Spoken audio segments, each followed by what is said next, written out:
오늘 아름다운 부모 자녀 관계라는 제목으로 말씀을 나누겠습니다.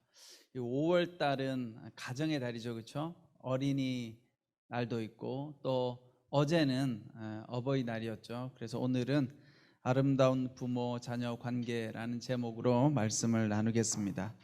여러분, 우리가 이 땅을 살아가면서 여러 가지 행복이 있겠지만 단연 가장 으뜸인 행복은 가정 안에서 누리는 행복, 부모님과 자녀, 또 부부간에 누리는 행복이 가장 큰 행복일 거라고 생각합니다. 우리가 가정 안에서 행복을 누리기 위해서 가장 중요한 것은 첫 번째는 우리 부모님들이 자녀를 사랑하는 것. 옛날에는 이런 표현이 당연한 것이었는데 요즘은 좀 당연하지 않은 시대가 되긴 했습니다. 부모님이 자녀들을 사랑해 주는 것이 행복한 가정을 위해서 중요하죠. 두 번째는 우리 자녀들이 부모님을 사랑하고 순종하는 것이 또한 중요합니다. 제가 많은 분들을 만나다 보면 요즘 생각만큼 많은 가정들이 그렇게 행복하지 못한 것을 많이 봅니다. 왜 오늘날 많은 가정들이 행복하지 못할까? 다 행복하게 살고 싶은데 그러지 못한 것들을 보면서 안타까울 때가 참 많이 있습니다. 오늘 저는 에베소서 말씀을 통해서 우리가 행복한 가정의 원리를 한번 살펴보기 원합니다. 여러분, 모든 관계 문제의 핵심은 가정에서부터 시작되어집니다. 어린 시절 우리가 부모님과 어떤 관계를 맺고 자라느냐에 따라서 그 사람의 인생에 굉장히 중요하게 작용하죠. 가급적이면 어린 시절 부모님과 좋은 관계를 맺고 그렇게 자라가면 참 좋지요. 아마 그런 분들도 있겠지만 또 그렇지 못한 분들도 많이 있죠. 만약에 내가 부모님과 어려서부터 좋은 관계를 맺고 자라지 못했다, 그래서 여러 가지 상처가 있고 마음의 아픔이 있다, 그렇다면 낙심할 것이 아니라 우리에게는 다시 소망이 있습니다. 왜냐하면 하나님 안에서, 하나님 아버지 안에서 다시 우리가 부모님과 새로운 관계를 맺고 또 이 땅에서 새로운 사람들과 관계를 맺으면서 우리가 행복된 삶으로 나아갈 수 있습니다. 그래서 오늘 저는 특별히 이 에베소서 말씀 가운데 하나님이 주시는 귀한 교훈을 발견하기 원합니다. 먼저 오늘 에베소서 말씀에 보면 6장 2절 말씀은 자녀들에게 부모님을 향하여 공경할 것을 말합니다. 자, 부모와 자녀 관계 중에 어떤 사람이 더 많이 노력이 필요할까?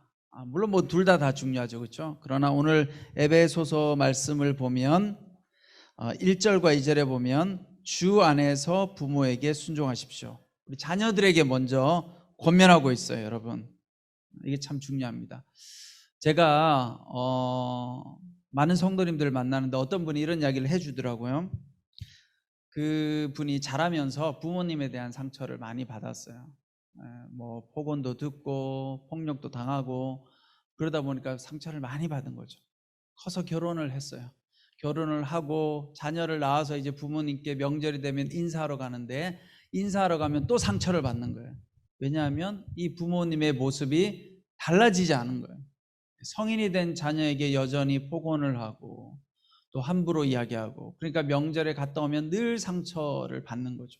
하나님 앞에 늘 아버지를 변화시켜 달라고 기도하지만 명절에 가면 그 기대는 절망으로 바뀐다고 합니다.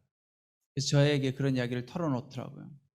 자, 여러분, 이런 문제로 고통을 받는 분들이 참 많이 있죠.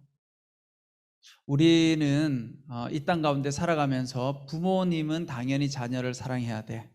부모님들은 당연히 자녀보다 훨씬 더 훌륭하고 성격적으로 인품이 좋아야 돼. 이런 생각을 하고 살아가죠. 자, 그런데 여기서 중요한 것은 이런 가정과 기대는 이게 꼭 맞는 건 아니에요. 우리가 생각을 좀 바꿀 필요가 있죠. 내가 만약 가정 안에서 부모님이 만약 이런 모습이라면, 내가 기대하는 것만큼 훌륭하고 자녀들을 사랑해주고 이런 모습이 아니라면 어떻게 해야 되느냐? 자, 대처 방안이 있어요. 대처 방안은 자녀가 변하려고 노력을 해야 돼요. 어떻게 변하려고 노력해야 되느냐? 부모님에 대한 기대를 바꾸어야 돼요. 부모님에 대한 기대를 바꿔야 돼요. 제가 조금 전에 이야기했죠. 부모님은 당연히 자녀보다 훌륭해야 돼. 부모님은 당연히 자녀를 사랑해야 돼. 물론 그러면 좋은데, 그렇지 않은 부모님을 계속 마주 대하면 우리 안에 있는 기대를 바꿀 필요가 있는 거예요. 그 기대를 바꾸지 않으면 우리는 늘 상처받을 수밖에 없는 거죠. 이번 명절에 가면 부모님이 변화되어져 있을 거야. 내가 열심히 기도했으니까. 그런데 어떻게 해요? 변화되어져 있지 않죠. 가면 또 상처받아요. 자, 여기서 상처받는 이유는 뭐예요? 내 마음에 잘못된 기대를 가지고 있으니까. 내가 10년, 20년 겪었는데도 불구하고 또 부모님이 바뀌기를 바라고 있는 내 모습을 변화시킬 필요가 있는 거예요. 물론 참 가슴 아픈 일이지만 어떻게 해요? 내가 부모님에 대해서 가지고 있는 기대를 바꿀 필요가 있는 거예요. 아, 우리 부모님도 비록 나도 상처받았지만 우리 부모님도 누군가로부터 상처받은 영혼이구나.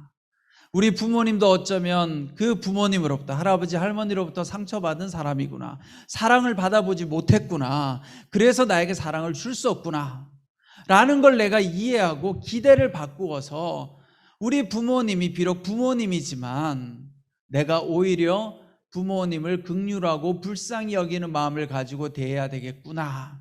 이번 명절에 부모님을 만나도, 이번 어버이날에 부모님께 전화를 드려도 우리 부모님은 바뀌지 않으셨을 거야 라고 내 생각을 바꿀 필요가 있는 거예요. 그렇게 기대를 바꾸고 대하면요, 상처를 훨씬 덜 받아요. 왜냐? 내가 예상한 대로 반응하시니까. 여러분, 우리가 상대방한테 기대를 해야 될 때가 있고 기대를 하지 않아야 될 때가 있고 기대를 바꿔야 될 때가 있는데, 상처받는 분들의 특징은 뭐냐? 기대를 바꾸지 않는 거예요. 늘 기대를 주는 거예요. 여러분, 사람에 대해서도 마찬가지예요. 세상을 많이 살고 지혜가 생긴 사람은 어떤 생각을 하느냐? 아, 사람은 죄인이구나. 모든 사람이 선한 게 아니야. 악한 사람도 있고 나쁜 사람도 있고 좋은 사람만 있는 것이 아니지. 이런 생각을 하는 사람은요, 상처를 덜 받아요. 나쁜 사람을 만나도 충격을 먹지 않아요. 아, 이 사람은 별로 좋은 사람이 아니구나. 내가 상처받지 말아야지. 저 사람의 말에, 저 사람이 나한테 하는 말에 내가 휘둘리지 않아야 되겠구나, 이렇게 생각하는 것이 여러분 중요합니다. 그래서 혹시 여러분들 안에 부모님으로부터, 아니 부모님이 꼭 아니어도 가정에서, 형제 자매 간에, 부부 안에서 여러분들에게 누군가가 상처를 준다고 생각한다면, 그 시간이 오래되었다고 생각한다면 그 사람을 바뀌도록 기도만 하지 마시고, 하나님, 내가 저 사람을 받아줄 수 있는 마음을 주십시오. 여러분, 이게 훨씬 더 상처를 덜 받는 비결이에요. 덜 받는. 예측하고 있으면 내 예측대로 반응하시잖아요. 그렇죠? 그럼 상처가 덜한 거죠. 아, 이번에 부모님을 만났지만 부모님이 또 나에게 좋지 않은 이야기를 하시는구나. 야, 우리 부모님 여전하시구나. 참, 우리 부모님도 불쌍한 존재시구나. 그렇게 내가 마음을 딱 먹고 가면 이 충격을 안 받는 거예요. 그러면 상처도 받지 않고 내가 그 상황에 잘 대처할 수 있는 거예요. 분노가 일어나지 않겠죠. 왜냐하면 내가 예상한 대로 반응하시니까. 그럼 어떻게 해요? 분노가 안 일어날 수 있잖아요. 내가 내 마음을 다스릴 수 있고 그 부모님을 내가 잘 견뎌주고 받아줄 필요가 있는 거예요. 그래서 여러분, 우리 특별히 그리스도인들은 부모님은 성숙해야 돼. 부모님은 무조건 자녀를 사랑해야 돼. 이런 생각에서 좀 벗어날 필요가 있다라는 거예요. 자, 그런데 여기서 중요한 것은, 오늘 말씀은 자녀들에게 주 안에서 부모님에게 순종하십시오, 이렇게 말씀하고 있어요. 주 안에서. 이게 왜 중요하냐? 여러분, 우리가 부모님을 사랑하고 존경해야 되는 이유는 부모님이 훌륭하기 때문이 아니에요. 부모님이 나를 사랑해 주시기 때문에 내가 사랑하고 공경해야 되는 게 아니에요. 부모님은요, 하나님의 대리자이기 때문에 그래요. 영적인 원리가 있어요. 여러분들이 다 하나님 아버지라고 이야기하잖아요. 하나님 우리의 아버지가 맞으시죠, 그렇죠? 영적인 아버지인데 하나님이 우리를 어떻게 이 땅에 보내셨어요? 우리 육신의 아버지와 어머니를 통해 보내셨죠, 그렇죠? 그러니까 우리 육신의 아버지와 어머니는 보이지 않는 하나님을 대리하는 하나님의 형상인 거예요. 그래서 우리가 우리의 부모님을 사랑하고 존경해야 되는 것입니다. 그래서 십계명에 보면, 또 오늘 에베소서 말씀에 보면 우리가 부모님을 사랑하고 존경하면 어떤 약속을 주시느냐? 땅에서 잘 된다. 오늘 3절에 보면 그러면 내가 잘 되고 땅에서 장수하리라. 물론 모든 부모님을 우리가 공경한다고 해서 다 땅에서 잘 되고 장수하는 건 아니지만 대체적으로 여러분 이 원리가 맞아요. 이 원리가. 여러분 부모님을 사랑하고 존경하는 사람들, 비록 부모님이 좀 부족할지라도, 혹은 어른들을 사랑하고 존경하고 공경하는 사람들은요, 땅에서 잘 될 가능성이 매우 매우 높아요. 그리고 어른들을 잘 대한다는 게 뭐예요? 일단은 내 마음에 여유가 있는 거죠. 그렇죠?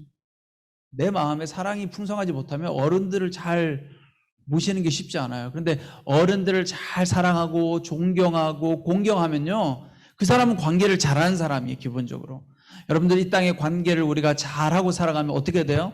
마음이 행복하고 기쁘겠죠? 우리 마음이 행복하고 기쁘면 우리의 영혼도 행복하고 기쁘겠죠. 그럼 우리의 몸도 행복하고 건강해지겠죠. 그럼 당연히 이 땅 가운데서 우리가 잘 될 가능성이 높습니다. 잘 살아가니까 장수할 가능성도 높겠죠. 이것이 바로 영적인 질서인 거예요. 영적인 질서. 그러니까 오늘 여러분들이 하나 새로 배우셔야 될 건, 부모님을 훌륭해서 내가 사랑하고 존경하는 것이 아니구나. 하나님께서 말씀하셨으니까. 우리 부모님 때문에 내가 오늘 하나님을 만났잖아요. 부모님 때문에 우리가 하나님을 알게 됐잖아요. 물론 그 부모님이 나에게 하나님을 안 알려주셨을지라도 여러분들은 여러분들의 부모님이 계시기 때문에 오늘 이 땅에서 살아가는 축복을 누리고 있는 것입니다. 미국의 에모리 대학의 캔들러 스쿨이라고 있어요. 신학부인데요. 이 신학부의 레이니 교수님이라고 하는 분의 일화입니다. 여러분들 중에 아는 분들도 있을 수 있는데, 이 레이니 교수님이요, 예전에 한때 우리나라에 주한 대사, 그러니까 우리나라에서 주한 미 대사를 역임하기도 하셨어요. 근데 이 레이니 교수님이 미국에서 이제 살 때 늘 아침에 이렇게 조깅을 하다가 이렇게 주변에 이제 사람들이 보이면 이제 반갑게 인사를 한 거예요. 쭉 가서 인사를 했는데 어느 날 지나가는데 한 노인이 가지치기를 하고 있는 거예요. 가지치기도 하고 또 정원을 가꾸고 있는 거예요. 그래서 늘 우리 레이니 교수님은 지나가다가 이 정원에 있는 노인을 보면서 반갑게 인사를 합니다. 근데 어느 날 길을 가다가 보니까 이 노인이 보이지 않는 거예요. 한 3일 정도 아침에 이렇게 조깅하고 또 혹은 출근하는데 이 노인분이 보이지 않는 거예요. 그래서 이 레이니 교수님이 걱정이 돼가지고 그 노인 집에 가서 문을 두드립니다. 문을 두드리니까 한 노인이 나옵니다. 그래서 레이니 교수가 이렇게 말합니다. 나는 여기 에모리 대학 캔들러 스쿨의 신학교 교수입니다. 혹시 당신에게 무슨 위급한 상황이 생기면 꼭 저에게 연락을 주십시오. 언제든지 연락을 주셔도 괜찮습니다. 제가 도와드릴게요 하고 명함을 하나 건네줍니다.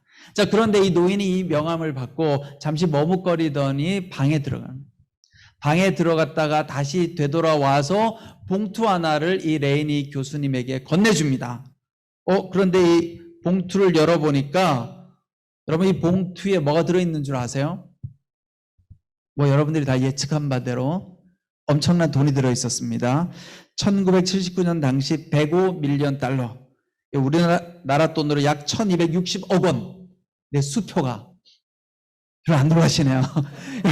1260억 원의 수표를 봉투에 넣어가지고, 여러분 보통 만지는 수표가 10만 원, 50만 원, 100만 원, 크면 한 1000만 원 정도 되잖아요. 저도 1억짜리 수표는 만져본 적이 없는 것 같은데, 아무튼 1260억 원의 수표를 봉투에 넣어서 레이니 교수에게 준 거예요. 그래서 이 레이니 교수가 깜짝 놀라서, 아니 왜 이렇게 큰 돈을 저한테 주십니까? 저는 이 돈을 받을 자격도 없고 당연히 이 돈을 받을 수도 없습니다. 이렇게 이야기해요. 그러니까 이 노인이 뭐라고 이야기하느냐? 나는 이 돈을 주는 것이 아닙니다. 이 돈을 바르게 잘 쓸 수 있다고 내가 신뢰할 수 있는 당신 같은 합당한 사람을 찾은 것이 기쁩니다. 여러분 이 노인이 누군 줄 아세요? 코카콜라의 회장이었어요. 코카콜라 회장이에요. 자, 그래서 이 레이니 교수님이 이 코카콜라 회장으로부터 이 수표를 받아서 자신이 근무하고 있었던 에모리 대학에 기부금을 냅니다. 여러분, 이 사건으로 에모리 대학이 굉장히 미국에서 좋은 학교가 돼요. 거기에 기부금이 들어온 것이죠. 1979년도에 이 에모리 대학 역사상 역대 최대의 기부금이었다고요. 이 기부금을 받아서 이제 에모리 대학이 굉장히 좋아지고, 이 레이니 교수가 그때부터 또 길이 형통하게 열리죠. 에모리 대학의 나중에 총장이 됩니다. 그리고 이 레이니 교수님은 감리교 목사님이었고 한국에 와서 연세대학교 신학과에서 교수님으로 가르치기도 했어요. 그리고 우리나라에서 주한미 대사로도 활동을 했습니다. 여러분, 이 레이니 교수님의 이야기, 물론 부모님은 아니지만 부모님처럼 이렇게 어른을, 노인을 존경하고 공경하고 돌보다 보니까 정말 오늘 하나님 말씀처럼 이 땅에서 잘 되는 축복을 받게 된 것입니다. 자, 그런 의미에서 우리가 오늘 어떻게 해야 되겠어요? 우리가 성공하려고 부모님을 공경하는 것이 아니라 하나님 말씀이기 때문에 육신의 부모님을, 비록 우리 육신의 부모님이 훌륭하면 좋겠지만 훌륭하지 못하실지라도, 여러 가지 한계가 있을지라도, 내가 사랑하기 어려운 분일지라도 우리가 하나님 안에서 하나님의 도우심으로, 하나님의 은혜로 부모님을 섬기고 공경하는 것이 참 중요합니다. 여러분, 만약에 부모님이 여러분들 생각보다 훨씬 더 힘들고 어려운 분이다, 인격적으로 성숙하지 못하다, 그럼 어떻게 해야 되겠어요? 하나님께서 오늘 이 땅 가운데 나에게 섬기고 사랑하라고 보내주신 사람이다, 이렇게 사명감을 가지면 돼요. 여러분, 우리가 이 땅에서 교회 나와서 얼마나 많은 경우 내가 누군가를 사랑하겠습니다, 이 세상을 섬기겠습니다, 하나님을 위해 내가 봉사하겠습니다, 여러분 이렇게 이야기하시잖아요. 근데 하나님은요, 그런 거 다 필요 없고 그냥 너희 가정에, 네 아내와 네 남편과 네 자녀와 부모님 단 한 사람 성공하는 일에만 성공해도 된다, 이렇게 말씀하시는 것이 하나님의 뜻이에요. 여러분, 그러니까 오늘 우리가 거창하게 자꾸 하나님 나라를 위해서 내가 뭘 하겠습니다, 이런 이야기를 하지 마시고 그냥 내 가정에서 나에게 주신 이 가족을 내가 하나님 나라 가는 그날까지 사랑하겠습니다, 그 사랑하는 일에 성공하겠습니다. 그게 가장 위대한 사명이고, 저는 여러분 그게 가장 하나님께서 우리에게 주신 귀한 사명이자 소명이라고 여러분 생각합니다. 자, 이제 두 번째, 오늘 말씀 4절에 보면 아버지들이여 여러분의 자녀들을 노엽게 하지 말고 주의 교훈과 훈계로 양육하십시오. 자, 첫 번째, 우리 자녀들에게 부모님을 공경하십시오. 자, 부모 자녀 관계에서 누가 먼저 해야 돼요? 자녀들이. 두 번째는 이제 우리 부모님들에게 이야기합니다. 부모님들이여 자녀들을 노엽게 하지 말고 주의 교훈과 훈계로 양육하십시오. 자, 두 가지가 나와 있죠. 첫 번째는 자녀들을 노엽게 하지 말라. 이게 무슨 말이에요? 자녀들을 화나게 만들지 말라, 이런 뜻이에요. 두 번째는 우리 자녀들을 어떻게 가르쳐요? 예수님의 방법으로, 예수님의 훈계로 가르쳐야 된다. 자, 여기 앉아 계신 분들은요, 무조건 부모님이시거나 자녀일 거예요. 그렇죠? 이 두 가지 포지션에 해당되지 않는 분은 아무도 없어요, 세상에. 그렇죠? 모두가 자녀이거나 혹은 미래의 부모가 되거나 아니면 현재 부모님이거나 여러분들 다 해당되실 거예요. 자, 여러분들이 만약에 부모님이라면 여러분들의 자녀를 노엽게 하지 말라는 거예요. 화나게 하지 말라. 제가 상담하다 보면요, 분노하는 우리 아이들이 너무 많아요. 우리 부모님들이 너무 우리 아이들을 화나게 만들어가지고 이 아이들이 유치원, 초등학교, 중학교 1, 2학년 때까지는 참아요. 힘이 없으니까. 그런데요, 그 시간이 넘어서면요, 안 참아요. 네. 근데 참지 못하는, 참는 아이들, 안 참는 게 다행이지만 참는 우리 아이들은요, 더 힘들어요. 참아서 나중에 성인이 되면 어떻게 돼요? 마음의 병이 생기는 거예요. 우울함이 생기고 화가 나는데 어디 가서 터뜨리지를 못하니까 나한테 터뜨리는 거죠. 그러니까 이게 우울증이 되고, 그렇죠? 나한테 분노를 터뜨리고, 그러니까 내 안에 여러 가지 정신적인 어려움이 생기는 거예요. 여러분들 중에도 그런 분들이 있을 거예요. 바라지 못해서 참다 보니까 화가 쌓이고 그래서 속상해서 우울해지는 경우도 있습니다. 여러분, 그런 점에서 우리 부모님들, 꼭 부모님뿐만 아니라 어른들은 아랫사람들, 아랫사람이라고 표현하겠죠. 어른들은 우리 어린 청년들을, 자녀들을 존중할 수 있어야 된다. 근데 우리나라는 이 동양에서는 그런 게 있죠. 서양은 어른이나 젊은 사람이나 똑같이 반말이잖아요. 그렇죠? 영어가 존댓말이 없잖아요. 그러니까 이렇게 반말하니까 다 프렌드가 되는데 우리는 일단 존댓말이 딱 존재한단 말이에요. 그러니까 어른과 그 다음에 어른이 아닌 사람, 아랫사람. 그러니까 우리가 좀 뭘 이렇게 대화를 할 때 솔직하게 딱 대화하면 뭐라고 이야기해요? 어디 나이도 어린 것이 대들어. 그런 이야기 하잖아요. 그렇죠? 되게 웃겨요. 그렇죠? 뭐가 나이가 중요하다고. 근데 벌써 이런 걸로 이제 제압하죠. 이 동양 문화권에서는. 일단 나이가 많으면 난 함부로 해도 돼. 근데 나이가 어리면 무조건 들어야 돼. 이런 게 있단 말이에요. 여러분, 그렇게 하면 안 된다는 거예요. 그렇게 하면. 내가 어른이어도 나보다 나이가 어릴지라도 반말하면 안 돼요. 반말. 여기는 그러실 분 안 보이시는데요. 가끔 그런 분들이 계세요. 나이가 어리다는 이유 하나만으로 그냥 반말하는 분들이 계세요. 심지어 교회의 직분을 받은 분들인데도 반말하는 분들이 있어요. 그냥. 그게 친근함의 표시가 아니죠. 그렇죠? 예의가 없는 거죠. 예의가. 네. 존대해 줄 필요가 있습니다. 심지어 요즘 직장 내에서도요. 이게 얼마나 심각한지 직장 내 괴롭힘. 이게 뭐예요? 다 윗사람들이라는 거예요. 윗사람들. 조금 더 나이 든 사람들. 물론 요즘은 뭐 나이가 젊지만 윗사람이 될 수도 있지만 대체적으로 윗사람들이 아랫사람들을 괴롭혀가지고 심지어 이게 법으로 만들어졌잖아요. 그렇죠? 직장 내 괴롭힘 방지법 이게 생겼어요. 심각해요. 생각보다 지금 사회에서는. 이런 분들 제가 상담을 많이 했어요. 너무 고통스러워요. 함부로 하니까.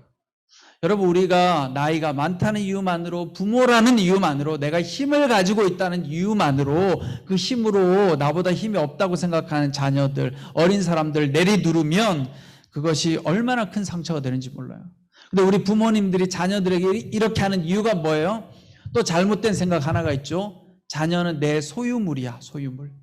물건이 아니잖아요. 내 소유가 아니잖아요. 똑같은 인격체인데 내 소유물이야. 이렇게 하다 보니까 자녀의 삶을 내가 자꾸 조정하고 싶은 거예요. 내가 원하는 대로. 야, 넌 이렇게 살아야 되지. 내가 이루지 못한 꿈을 자녀가 이룰 수 있도록 그렇게 컨트롤하다 보면 자녀의 마음에 병이 드는 거죠. 여러분들 안 그럴 것 같지만 부모님 되면 다 그래요. 결혼할 때 내 마음에 안 드는 며느리, 사위 데려오면 어떻게 다 서운해 하잖아요. 기분 나빠하고. 그게 뭐예요? 넌 내 소유물이야. 내가 원하는 사람하고 해야지. 그런 것들이 모두가 다 상처를 주는 거죠. 자, 그런 점에서 오늘 에베소서 6장 4절에 그렇게 하지 말라. 그렇게 안 하려면 어떻게 해야 돼요? 우리 부모님들은 자녀를 양육할 때 주님의 훈련과 교훈과 훈계로 양육해야 된다. 자, 그러면 주님의 교훈과 훈계가 여러분 무엇이에요? 주님의 방법은 사랑이죠. 사랑. 어떤 사랑이에요? 십자가의 사랑. 더 구체적으로 하면 십자가의 희생적인 사랑, 자기 희생적인 사랑. 근데 오늘 부모님들이 다 이야기해요. 아니, 나 얼마나 사랑을 줬는데요, 우리 자녀들한테.